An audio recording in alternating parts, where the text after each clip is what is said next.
So Kevin McKidd. Yeah, Kevin McKidd, love Kevin McKidd. Funny you should bring him up. Funny we should be talking about That's funny Kevin about that. McKidd. It's weird. There's a lot more to Kevin McKidd than meets the eye, I think, don't you? I totally do. I think that most people think of him as Owen Hunt. If they don't think of him from Rome, and they don't think of him from his other roles, they hopefully think of him now as Dr. Owen Hunt. I hope so. Who's very, that has post-traumatic stress from his war days, is very intently focused, slightly humorless. A little bit of a dark soul. A little bit of a dark soul, I'd say, like very dark and twisty. Mm-hmm. And what is amazing is Kevin McKidd is very different than Dr. Owen Hunt, which just tells us what a great actor he is. Because if you get to know Kevin McKidd, you'll discover some surprising things. Some very surprising things.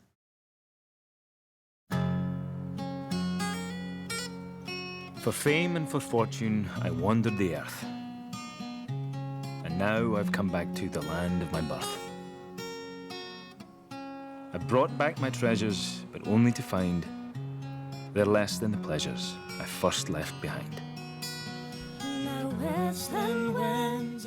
Welcome to Elgin in the county of Moray in the north of Scotland, the town where I grew up. It is the week between Christmas and New Year's, or Hogmanay as we call it. I live in Los Angeles and I yearn for my hometown and my home area, so I decided to go back this Christmas break to where I'm from and revisit some of the places from my past. I went back to a distillery that I used to work at called Macallan. I went back to my old school, the Seafield Primary School, where I did my first play. I went to the Elgin Town Hall, where I then did more theatre. Then finally we hired a house in the Highlands near my hometown to record an album and bring a whole bunch of my friends and family together. And we had fun and recorded and played and ate together.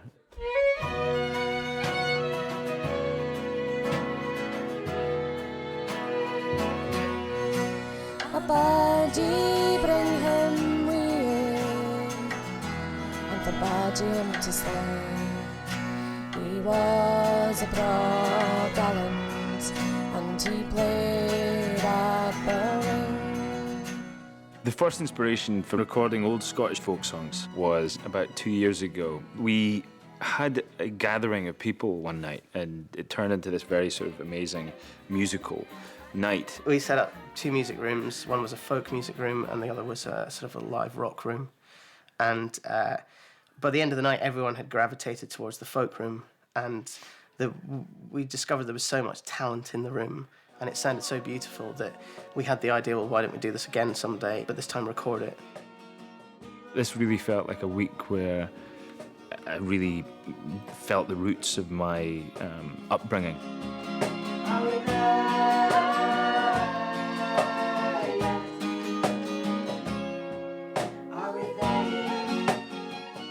My grandfather, Geordie Runcie, he sang all these songs. He was a famous sort of carouser and storyteller and sort of real character of the town. I always vowed when I was in my 20s to sort of record him before he died, and then I didn't get a chance because I was so kind of wrapped up in my career and my own thing and having kids, and I always regret that. So I think the initial spark of the idea was to kind of pay that back. 1, 2, 3, 4.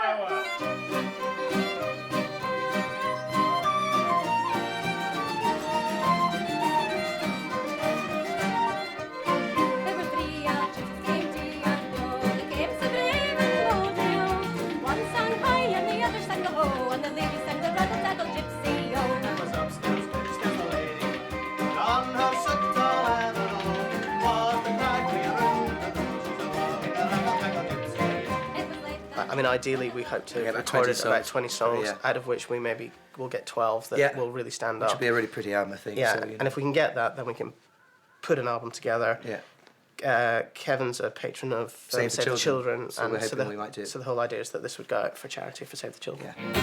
He rode east and he rode west, he rode through South Bogio, until he came to a wide open field. It was there that he spied his lady. Oh, why did you leave your house and your land? Why did you leave your money? In between the recording sessions, I decided that I wanted to somehow go back and revisit all my old stomping grounds and all the places that had resonance for me as a little boy.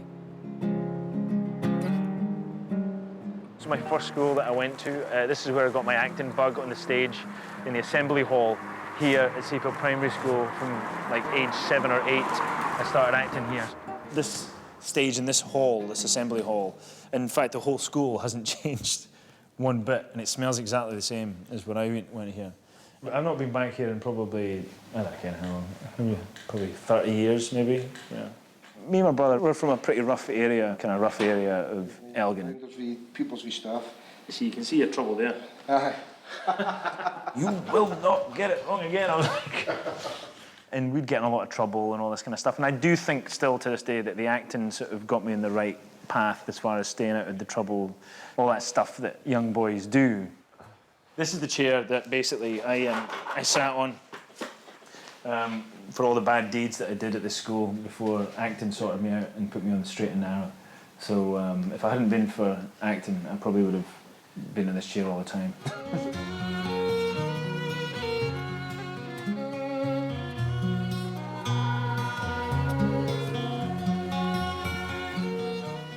So here we are, we're at the Elgin Town Hall now. This is where I did one of my first big performances as a teenager, and we're meeting the Out the Darkness Theatre Company artistic director. And this is my mum, who's the administrator. Hiya. How are you? How you doing? All right? Good to see you. Yeah, it's been a long time. Out of the Darkness Theatre Company has been in existence for about 12 years now. Its main focus is working with young people with learning difficulties. I was asked to be the patron about 8-9 years ago, so I just kind of try and support them as much as I can, really, because I think they do brilliant work. And then I did loads of plays right through my childhood here. You know, I was never off this stage. It's got a lot of fond memories for me, this place, you know, because it was definitely where I think the spark sort of lit for me, and I found my sea legs, as it were.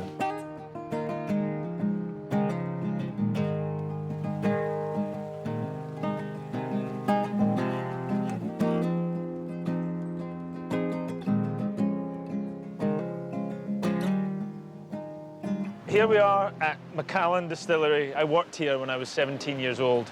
It's kind of a trip down memory lane for me, so I'll show you around it and let you see what the whiskey industry is in Scotland and how it shaped me as a young man. One of the great things about the week for me was getting to spend time with my dad, Neil, and my brother, Steve. It was just nice to, you know, be back with my family. I worked here twice, actually, and we used to build those things over there called the mash tuns. And then a couple of years after that, I worked for another company in Elgin called the Lumsdens, who are coppersmiths, and we built the Swan Necks distills over there. A career working in the distilleries in the north of Scotland is a very good career. So I kind of toyed with the idea of becoming a stillman, or somebody who worked in the whiskey industry, or a coppersmith. Is it in there just now? Just in that wee bit there, yeah. Oh, there you go. Smell that. So this, being back here for me is, it's just weird because the smell and just being here reminds me of those kind of formative years when I was 17, 18 and wondering what I was going to do with my life. I probably took the right path in the end, but it's just great being back.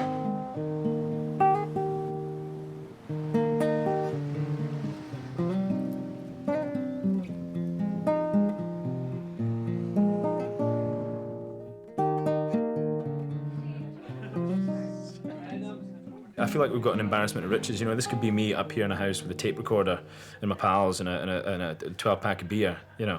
And what we've got is, you know, some high-end professionals who really know their business in the music business. And it's kind of bizarre that it came together because it's very grassroots. And they approached me and said, right, we want to do a sort of modern take on traditional Scottish folk tunes. And they said, well, you know, Nick, you might be the man to help produce the thing and give it a bit of a modern edge and stuff. So they sort of drafted me in on the whole project, and here we are. Yeah. Sometimes the problem with Scottish folk music is it just gets a little bit repetitive and too much into itself. But at the same time, there's so much beautiful stuff there in terms of the songs and the lyrics. And then straight into the... Actually, songs it's a that might be good lost. point, because what I've discovered is that these melodies, they've lasted for, 300-400 years, some of them maybe even longer, and actually that, you know, they're such strong tunes that you can do almost anything behind them in a way, that the melodies can handle it, and actually, so it's quite fun.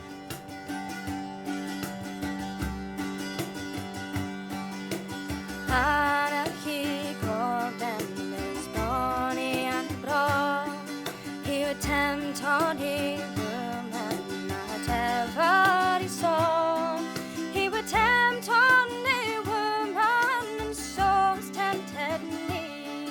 and I'll die at 5. I think Kevin gets really homesick and wanted to do something really Scottish. I haven't seen him for a long, long time. It's really good to hear him still playing and singing, but particularly tapping into his sort of roots, his Scottish roots and his local roots. That's been really nice. That's been really good, and it's good to see that he's still involved with that. And he's came out. I was really impressed with his playing, I have to say, with his guitar playing and his singing. It's really good. He's got a great voice. I was actually pleasantly surprised at how good a musician he is, and I don't think he gives himself credit for being, you know, so talented, actually. If I get now my love, oh, Hannah.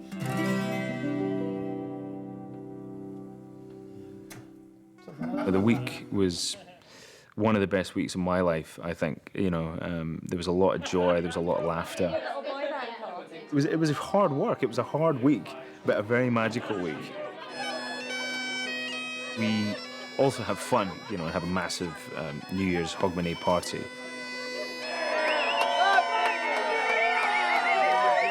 It was such an unusual event to get a chance to suddenly act like kids again and, you know, put life to one side a little bit and just play music. So it was kind of like, it was almost like a reality TV show set in the Highlands, you know. Everybody was meant to do their own dishes, but nobody did, and my mum came in and shouted at everyone, you know, because people weren't pulling their weight in the house. If you have all the furniture back tonight, the way, We'll have it back, everything back, up in the bedroom. Definitely, Mum. Yeah, yes. That's good.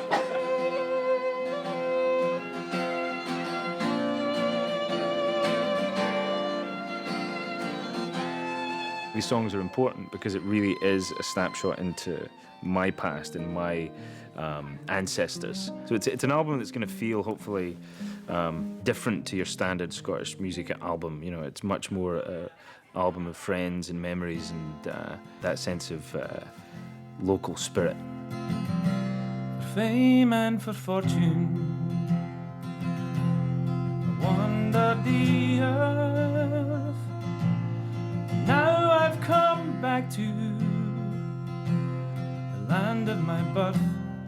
I brought back my treasures, but only to find that less than the pleasures I first left behind.